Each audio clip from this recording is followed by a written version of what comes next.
Año 490 a.C. Una ciudad pequeña, sin caballería ni arqueros, frente al imperio más poderoso del mundo. ¿Cómo pudo Atenas desafiar a miles de persas? ¿Qué secreto escondía la llanura de Maratón? Soy 10ª Legión, y hoy reviviremos la batalla que cambió para siempre la historia, el inicio del destino.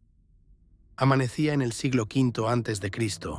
En el horizonte, un coloso se alzaba sobre el mundo conocido, el Imperio Persa.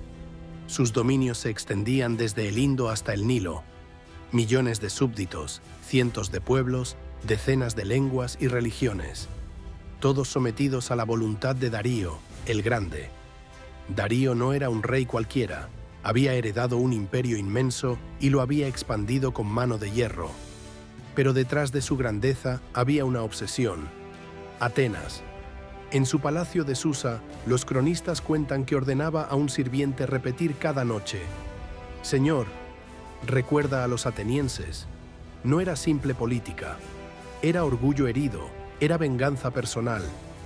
Y en el corazón de ese hombre, que gobernaba a millones, ardía la furia contra una sola ciudad.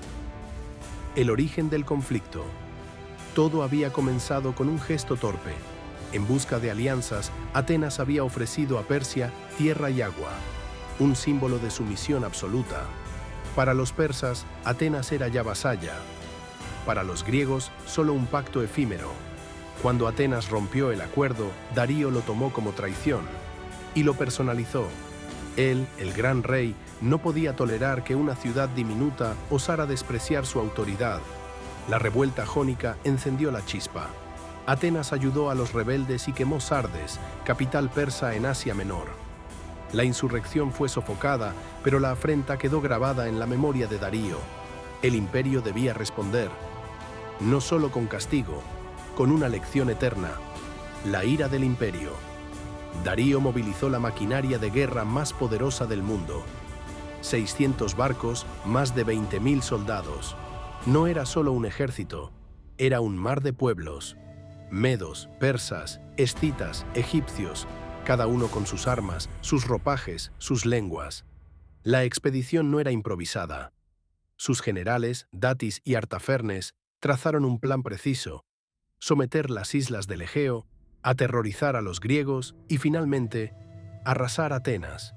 Los persas desembarcaron en la bahía de Maratón, un terreno llano, perfecto para la caballería, a solo 40 kilómetros de Atenas. Ya llevaban mármol en sus barcos, destinado a erigir un monumento sobre las ruinas de la ciudad.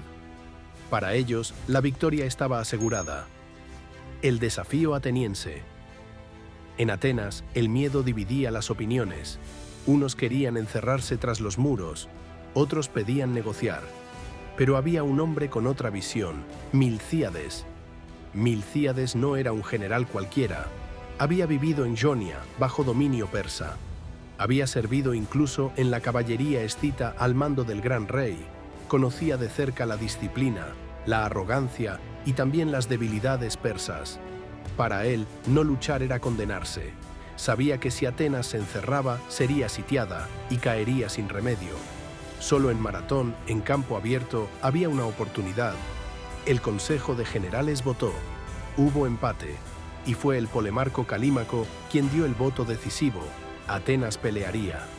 Esa noche, mientras el ejército marchaba, Milcíades cargaba no solo con la estrategia de la ciudad, cargaba con su propia reputación, con su deseo de redimirse ante sus compatriotas, con la angustia de saber que si fallaba, Atenas desaparecería. El amanecer de la batalla. La llanura de Maratón amaneció cubierta de niebla. Del lado persa, un despliegue impresionante. Arqueros al frente, infantería ligera tras ellos, caballería en los flancos, el núcleo de los inmortales en el centro. Del lado ateniense, una sola línea. 10.000 hoplitas atenienses reforzados por 1.000 plateos.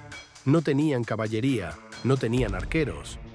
Tenían solo sus escudos, sus lanzas y el muro de la falange. Milcíades tomó una decisión arriesgada. Adelgazó el centro de su formación para reforzar los flancos. Sabía que allí estaba la clave. De pronto, el cielo se oscureció.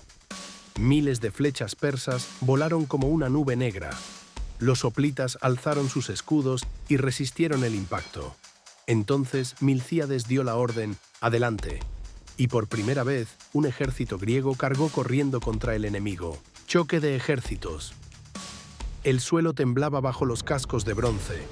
Los hoplitas avanzaban a la carrera, escudos entrelazados, lanzas en punta. Los persas, sorprendidos por aquella furia, apenas tuvieron tiempo de reaccionar. El choque fue brutal. El centro griego comenzó a ceder, empujado por la superioridad numérica persa. La presión era insoportable. Las filas retrocedían paso a paso. Pero en los flancos sucedía lo contrario. Allí, los hoplitas aplastaban a los persas más débiles, cerrando la trampa que Milcíades había diseñado. El terreno, estrecho y pantanoso, jugaba a favor de los griegos. La caballería persa no podía maniobrar. Los jinetes quedaban atrapados, inútiles. Milcíades lo sabía. Y ese conocimiento, esa memoria de haber visto a los persas en combate años atrás, se transformaba ahora en una ventaja mortal, el giro decisivo. Los flancos griegos, tras derrotar a sus adversarios, giraron hacia el centro. Los persas, que habían avanzado confiados, de pronto se vieron rodeados por tres lados. Lo que había sido un avance triunfante se convirtió en una masacre. La disciplina persa se quebró. El miedo se apoderó de sus filas. Los griegos empujaban con sus escudos, lanzaban estocadas cortas, implacables. El polvo, los gritos y el estruendo hacían temblar la llanura. Para los persas, aquella no era una batalla. Era una trampa mortal. Desenlace en la playa. Los fugitivos corrieron hacia la playa, perseguidos por los atenienses. Allí, entre barcos incendiados y desesperación, la matanza continuó. Cinégiro, hermano de Esquilo, se convirtió en símbolo del sacrificio. Se aferró a un barco enemigo, le cercenaron las manos y aún así se lanzó con la mandíbula contra la madera. Murió desangrado, encarnando la ferocidad de Atenas. Los griegos capturaron 7 barcos, pero la mayoría de la flota escapó rumbo a Atenas. El retorno a Atenas. Milcíades comprendió enseguida el peligro. La victoria en Maratón podía ser inútil si los persas desembarcaban en la ciudad. Exhaustos, cubiertos de polvo y sangre, los hoplitas emprendieron una marcha forzada de más de 40 kilómetros. Era una carrera contra el tiempo. La leyenda dice que un corredor, Fidípides, llegó primero. Entró en Atenas, gritó «Nike, victoria», y cayó muerto. Poco después, los hoplitas mismos llegaron a la ciudad. Cuando los persas divisaron las murallas defendidas, abandonaron el plan. El fracaso persa. El desembarco fue cancelado. La invasión abortada. El gigante retrocedía por primera vez.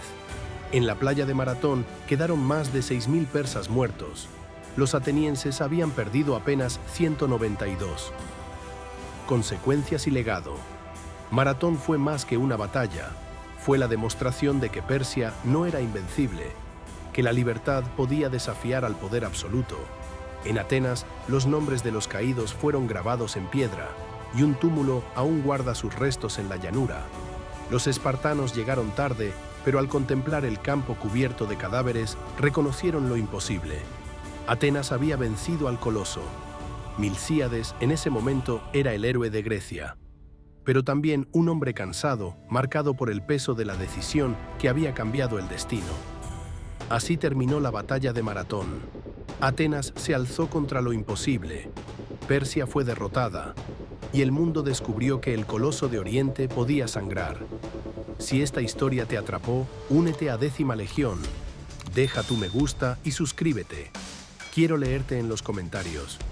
¿Habrías tomado la lanza o corrido tras los muros? Y recuerda, esto apenas comienza, porque 10 años después los persas volverán, y en un paso estrecho, llamado Termópilas, 300 hombres harán historia.